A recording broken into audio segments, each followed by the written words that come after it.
Probably the row number is most important because that's what I use to as a sanity check in this next step where I kind of filtered. I wanted the newest cases only because I didn't want to see all the entire history of COVID from this set. So there we go, and we'll skip the headline. Now it's down to 91 because it is only those cases for the last since July. And I how do I say, I took a count for each case. So now the data frame, actually, I can show you this. It's just dates and the count of cases per date. This was my way of making an epi curve. I'm not an epi though, so you guys probably do it better. This was my strategy. Cool. Any questions about that part? This is just dplyr. Okay. Now I'm going to show you a few different ways you can export this. So first, I'm just going to show you a graph. There you go. I did it in ggplot. Looks kind of cool, I guess. No one gets COVID on the weekend, it seems, but you can kind of get the idea there. I don't get the sense people do that too often in ggplot itself, so I wanted to show you how to get the data out in somewhere where it's more shareable or usable in a different format. And for that, I just, yeah, exactly. For that, I just wrote this little, you've seen this 1,000 times, I'm sure. We just write to a CSV. And then this is kind of where that shared file structure comes in. You'll notice I wrote to a folder called shared, and that folder is shared by all of the users on this project list. So I can see it, but when Diane decides to log in, she will have all the files in this same shared folder. And if you wanted to, like, maybe it's your job to create the data sets and drop them in via CSV and someone else's job to make the pretty pictures based on them, right? Or maybe you want to save a bunch of different data sets for historical reasons, that kind of thing. This is your shared environment where you can save those things. I've saved my code so anyone else who wants to can open it up and run it. But also I've saved this data set.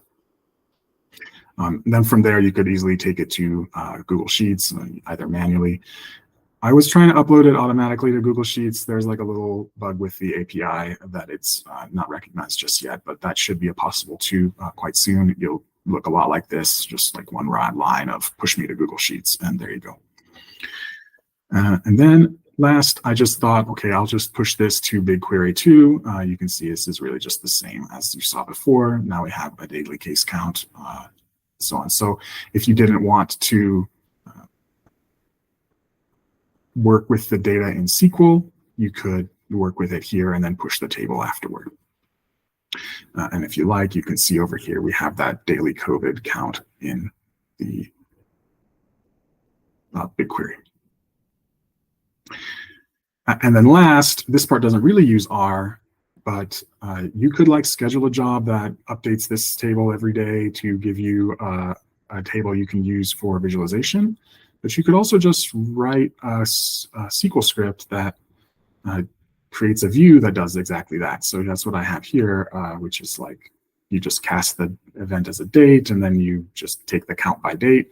And so this view, if I can query it real quick, has the same output as that R script in that it creates a setup, a list of dates plus case counts. The difference between them is that our script will do it only at time of running. So whatever table you create will be updated then and only then. Whereas if you do it with this view, it will be dynamically updating as new cases come in or are modified because it's just a live link to the database. So that can be a pro and con depending how you think about it. You could put a date filter on this if you wanted to prevent it from updating live, but just wanted to demonstrate that. Yeah, go ahead, Nicole. Yeah, I see the word schedule. Does that mean like schedule when this runs, or is that more, we can get into that with automation later? We can get into that more. This is a query, so you can schedule queries. Okay. Let me see. Oh, the button is not working today. Let's try a new button. There's nothing there to schedule. Huh. Okay, I'll have to look into that one, but you should be able to schedule queries. Obviously, all these queries are just selects, so scheduling them doesn't make a lot of sense, but you could write an update or an insert query and use that to shuffle data around and put it on a scheduler here. So that is a scheduler inherent to BigQuery. To schedule an R script, you would need something different that we haven't quite built out yet. That should be coming any day now.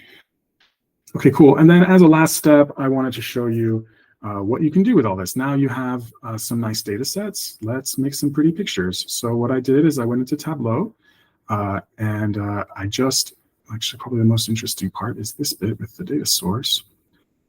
You can connect Tableau directly to BigQuery.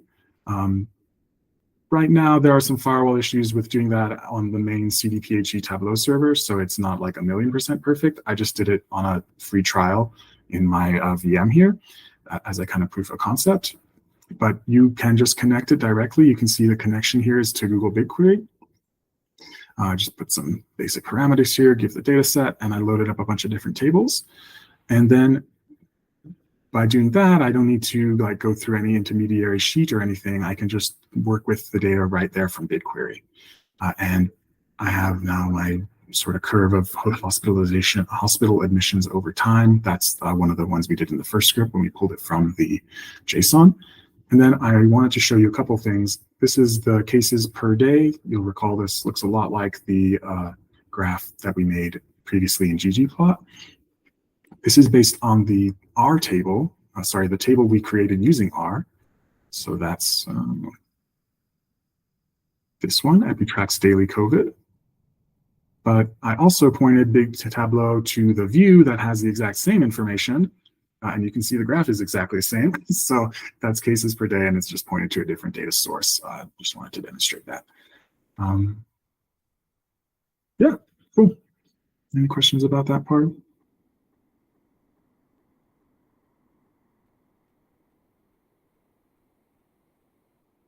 Okay, very good. Those were the main things I wanted to show you guys today. We do have a bit of time though, so if you have any questions, let me know. I do have some kind of closing remarks though.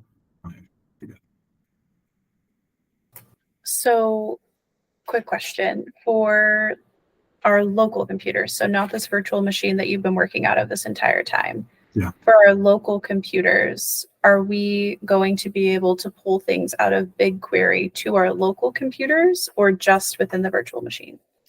Just within the virtual machine. So Okay. there are just security parameters and whatnot that require us to make BigQuery accessible only from within the virtual machine. So if I were to go into like my upper browser, not my virtual machine, and open BigQuery, I will just not see anything. Got it. And I won't have permission to push things around.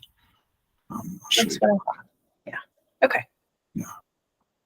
Cool. Yeah, so I expanded and there's just nothing, whereas there was a bunch of stuff in it over here.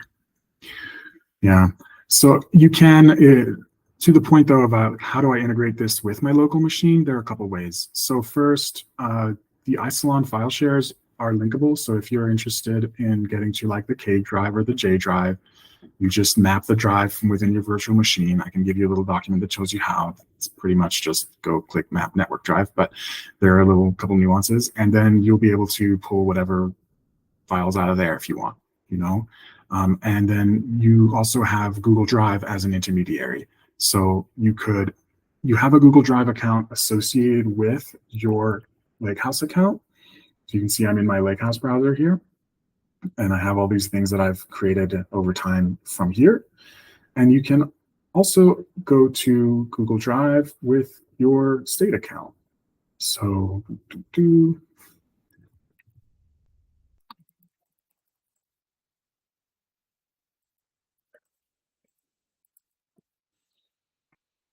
man.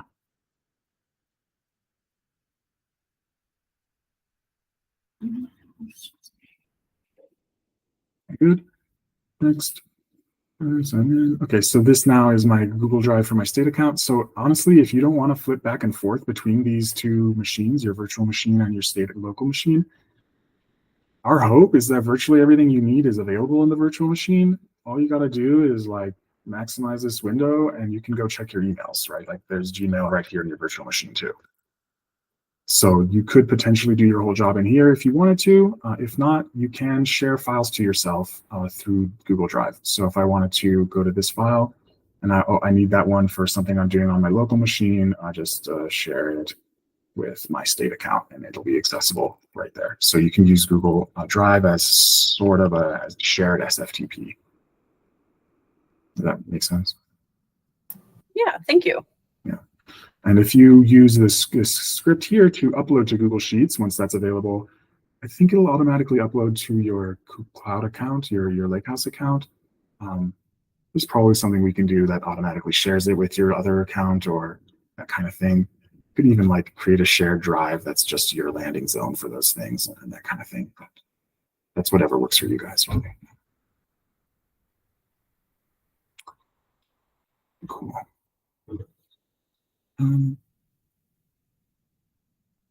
Good.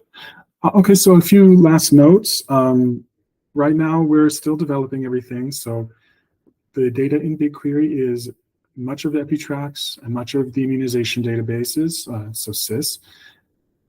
There are some things missing, like lab data is not there yet.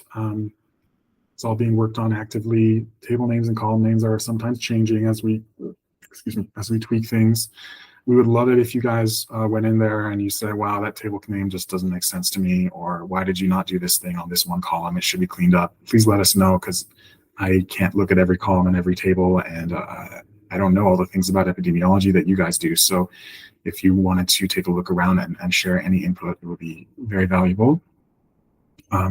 The data is updated regularly, so I think SIS in the Lakehouse is like a day late, just like regular, and then EpiTrax is relatively live, updating regularly. So that's good. And I just wanted to say, if you guys don't have access and you want to have access, please just let me know and we can add you in. Although I've really emphasized COVID or immunizations and communicable disease information here, in principle, there's no reason we cannot create an infomart for a team that does neither of those, and then they can use this area to upload things, automate jobs, etc. So if you are from OEPR or you are from, I don't know, Vital Stats or any other team that wants a better tool for data management, you don't have to have data in the Lakehouse to make use of this infomart where you can create tables, modify them, and etc. So I want to just put that out there in case you're one of those people.